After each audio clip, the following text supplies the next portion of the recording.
berjumlah 30 orang, satu ruang 15 anak, tempat duduk diatur, satu bangku satu orang, jaraknya 1 meter ya Bu? Iya, 1,5 meter.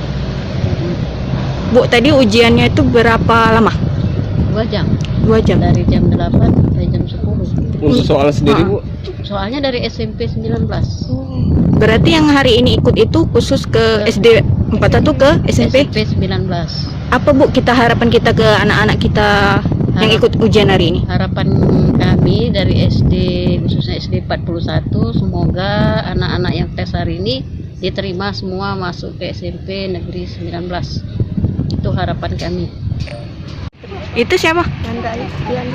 Tadi ikut ujian tes masuk ke SMP mana? 19. Oh, kenapa mau pilih SMP 19? Deket ya?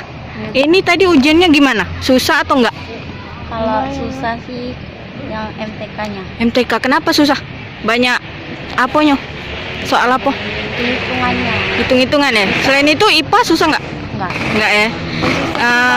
Susah. Bahasa juga susah? Iya, MTK enggak. Jadi SMP 19 di mana? Di dekat Diknas. Oh, jadi ini adik dari SMP? SD 41? Iya. Oke, makasih. Jangan lupa subscribe, share, komen, dan like ya.